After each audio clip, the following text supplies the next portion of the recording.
So I hope now you are able to see the slide. Yes, sir. Yes, sir. Fine. So today in this class, we will look at the internal structure of words and how the internal structure is to be represented in a tree diagram. So you can see there are branches and it looks like a tree. So this is known as tree diagram, and these words are represented here.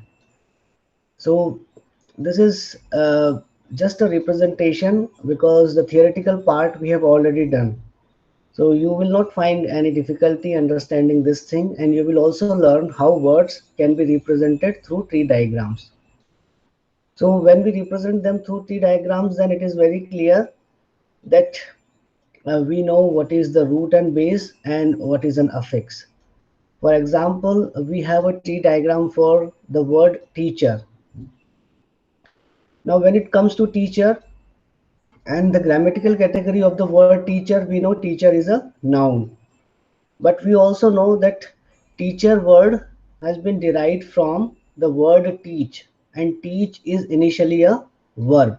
So first what we will do, we will find out what is the root and base. So this is the root and base for teacher. So we will write like what is the word class of this root and base. So we find that the root and base of this word class is verb. So we will write teach, and then we will draw this line and we will write v, and here v means verb. This is the first process. Then the second process is we try to find out what is the affix here, what is the bound morpheme here, and the bound morpheme is er. So we will write er and we will write af. Af is an abbreviation for affix. So teach and er, and finally when this thing happens and when these two things meet, then it becomes a noun. So on the top it is a noun, and then this is the way we will draw the tree structure for this. Now the second word is unkind. Now we try to find out the root and base, and we know that root and base is kind here. And what is the grammatical class for the kind? Grammatical class for the kind is adjective. So we will use this symbol A for adjective here. And then we will try to find out the bound morpheme. And we know that the bound morpheme here is used as a prefix. So u and un is a bound morpheme here. We will write af affix, and we know that though it is a derivation, but here the grammatical category is not changing. The word is changed, but grammatical category remains unchanged. So here adjective remains adjective. So both teacher and unkind, they are the example of derivation. But in teacher, grammatical category changes, but in unkind, grammatical category does not change. That means word class remains same. Now we move to next one, books. Now this books is an example of inflection. It is not an example of derivation, because we know that in inflection we inflects for number, we inflects for gender also, and we also inflects for tense. So here what we are inflects for, we are inflecting for number. We know book is a noun and book is a singular number.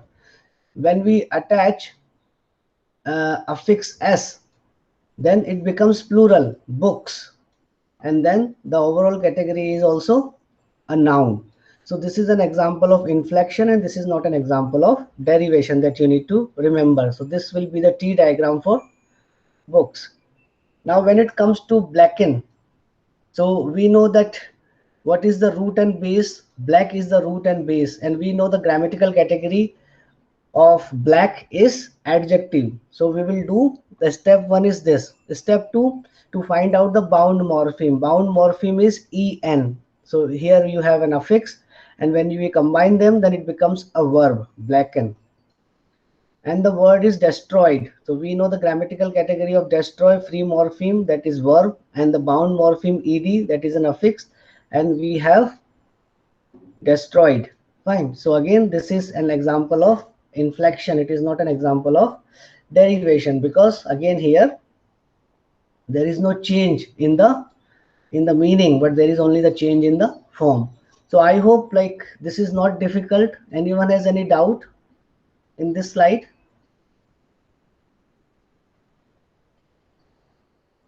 Just tell me, No, then sir. I'll. It's clear. No, It's sir. clear. Or any doubt? It is clear, I suppose. Yes, sir. Yes, Fine. Okay. Now we will move to the next. So now we will try to find out root and base in the word blackened. So we have discussed these two concepts and how this is to be represented in a tree diagram. So again, this is a tree diagram and a bit complex than the previous one. So here we have a bit complex tree diagram because we are representing two bound morphemes. So we have blackened and we know we have two bound morphemes, en and ed, two bound morphemes, and there is only one root and base. So we have discussed the concept of root and base.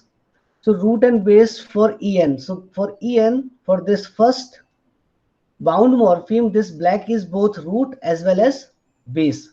So what we will do, black is an adjective and this is en. En is an affix and it becomes a verb now. So this one is the first process. This process is the first step. Second step is to attach ed. And what we will do for ed, we know that for ed, what is the base? This entire thing is the base. That means blacken. This entire blacken is a base for ed. And what is a root for ed? Black is the root for ed. So here what we will do, we will attach ed to this base blacken, and then we have again a verb that is blackened. So is it clear? It's not that problematic, or do you find it problematic? Yes, anyone? Yes, tell me. Then sir, I'll. it's clear. It's clear. Fine. Okay.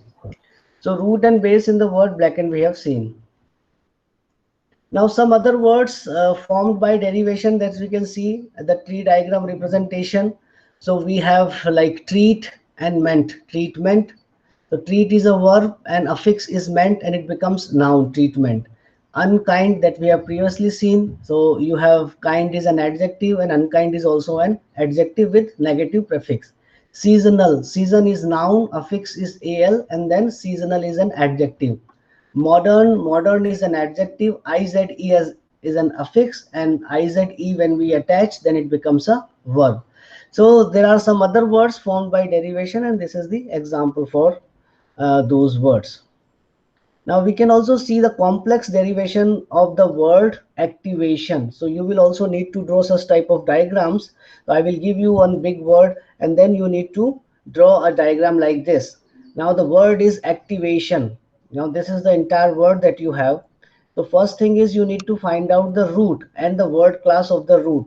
So we can see that the root is act for all, IVE, ATE, and ION.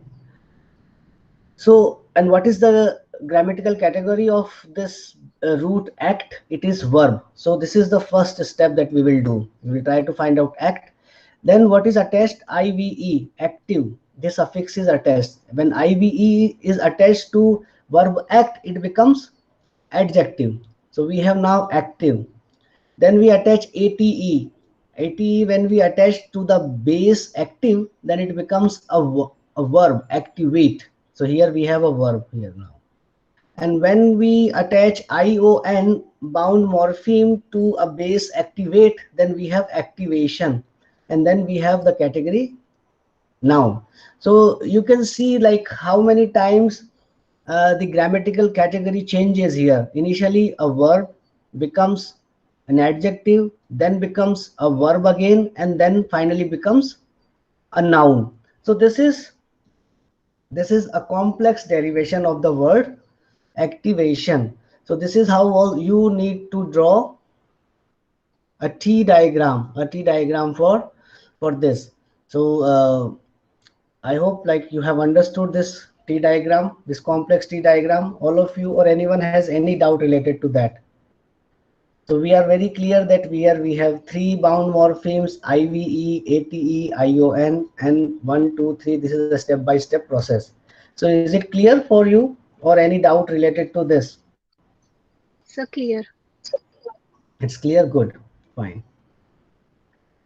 Okay, now there are certain words where we can have two possible tree diagram structure or two types of derivation that we can have. So this word is unhappiness. So which derivation is more natural? As you can see that there are two different tree diagrams. Both tree diagrams are correct. There is no problem in the tree diagram for unhappiness. And you can also trace the difference between these two tree diagrams. So you have you also know that in the word unhappiness, happy is the root. Fine, so you first need to find out the root. So here root is in between happy, and then here you have this this adjective. Fine, so this is the root. Now what we are doing in this first t diagram, first we are attaching un. So first we are making unhappy from happy. So you have a affix and then you have adjective. So again a derivation from happy to unhappy, but the grammatical category is not changing, only the meaning is changing. And then what we are doing, we are attaching ness affix, and then unhappy is converting into unhappiness, then a noun. So this is a process here, but here what happens, like with the root and base happy, we are attaching ness first. So first we are attaching ness and we are making it noun. So here adjectives becomes adjective or remains adjective and then becomes noun, but here adjective transforms into noun with happiness. So this is an affix ness and then it is a noun. And finally again we attach un to happiness, then again it will remain overall a noun. So these are two different processes, but the question arises that which one is more natural, that which tree we should follow, like whether we should follow the first one on the left hand side or we should follow the tree that is on the second hand. So first of all, you have understood both this derivation tree, that there are two possibilities to draw. Do you understand, like there is no problem that we can Yes, draw it sir. either way? Fine. Now when the question arises that which derivation is more natural, then we need to understand that where we can attach this un this negative prefix. So let's say I have a word like knowledge. Knowledge is a noun. Can I say unknowledge? I cannot say unknowledge, but if I have a word like knowledgeable, that means an adjective I have, then I can say unknowledgeable. That is the thing.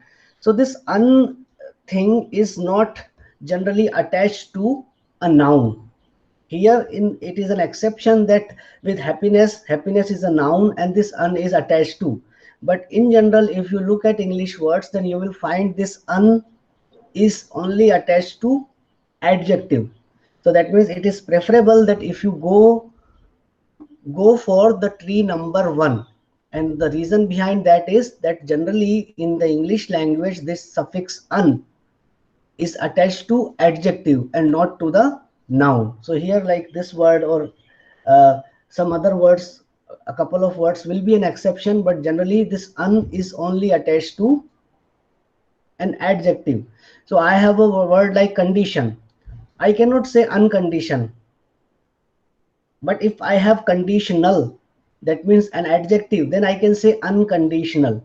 So like we have not one but many examples, they prove that this un prefix, this unbound morpheme is attached to adjective, and therefore we can say that though both the trees are correct, but which one is more natural? Tree number one is more natural than the tree number two. So have you understood this argument? Yes, sir. Fine, good. So now we will move to let's say the another word, like the justification of that argument, the internal structure of the word unhealthy. So we have a word like health. So we can't say unhealth. And if someone says unhealth, then we point out, we will point out that there is a problem. There is no word like unhealth. So that means like first we need to, if we want to attach un to health, then we need to make health to healthy. That means we need to make a noun into adjective, and then we can attach un. So this is again a justification which derivation is more natural with the bound morpheme with the prefix un. Now we will discuss some constraints that we find on derivation. So there are certain constraints we find on derivation that we will discuss. So derivation is often subject to special constraint and restrictions. Previously also we have discussed certain constraint. So for instance, the suffix a and t. So like we have a suffix like a and t. A and t suffix can combine with bases of Latin origin, such as assist. So we have a word like assist, and if we try to find out the etymology, etymology is the study of finding out the origin of the particular word, finding out the root of that particular word, that from where this particular word has been derived. So when we look at assist and we have a word like assistant, so assist word has been derived from Latin origin. We know that in English language, English language has borrowed so many words from different languages across the globe. So when we have a word like assist, and assist is a Latin origin, that's why we have assistant. We have combat, and we have a word like combatant. Fine. So why ant is attached to them? Because they are Latin origin. But we have other words like which are English origin, like Germanic root, like help. So we can't say helpant. We have a word like fight, and we can't have fightant. But assist and help, they are synonymous. Combat and fight, they are synonymous. Then why is it so like the two words, they are of similar meaning, and one type of affix is attached to only one type? Then this is the justification that these words, they have different roots, they have been derived from different languages. So here this is a justification that why certain bound morphemes, they go with certain type of roots, certain type of bases. So this is a justification. So thus we find that that we find words such as assistant and combatant, but not helpant and fightant. So is it clear that why is it so, why this phenomenon is happening, and why there are constraints on derivation? Is it clear to all? Yes, sir. Fine. So other type of constraints we will discuss. In other cases, derivation may be blocked by the existence of an alternative word. So when we have an alternative word, then derivation is also blocked. For example, we have a word like cook. So if I say like I have a cook, that means I'm talking about a person who cooks for me. So that is the meaning of cook. And what is the meaning of cooker? That means like one who cooks. That is the meaning of cooker. So cook has the same meaning, cooker has the same meaning. That means one who cooks is a cook, and one who cooks is also a cooker.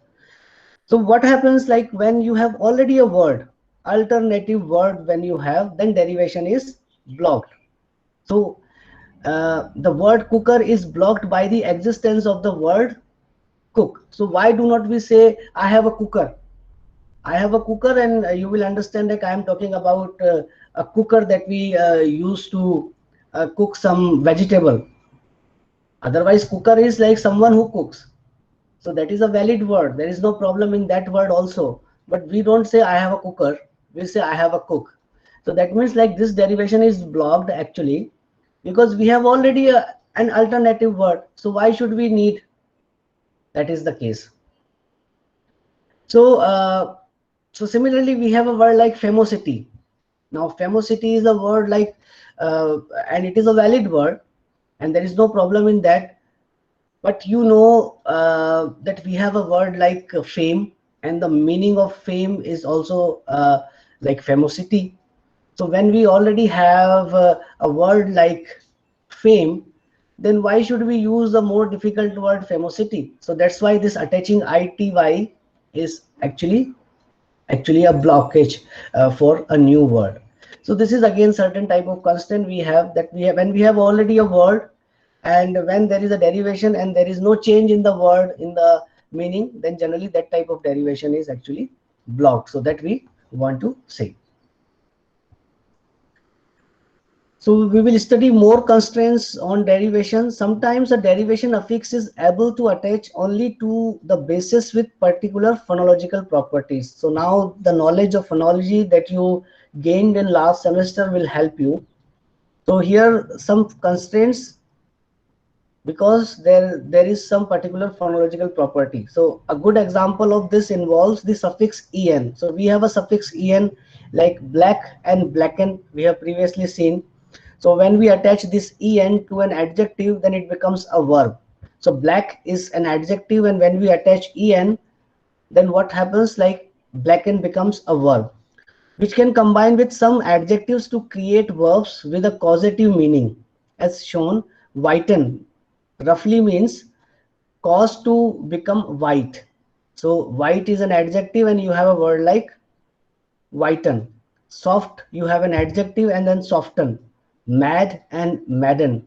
Then quick and quicken, and live and liven. So you have these acceptable forms. You do not have any problem with it.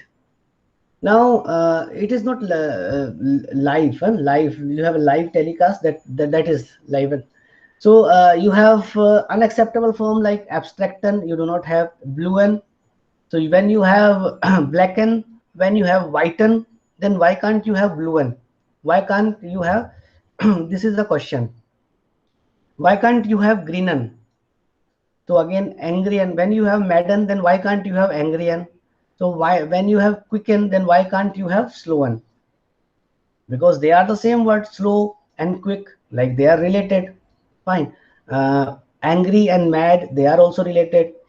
So why can't you have these forms? This is the question that we have. So this question we are raising here, and we will try to find out what phonological properties are there which are responsible for this constraint.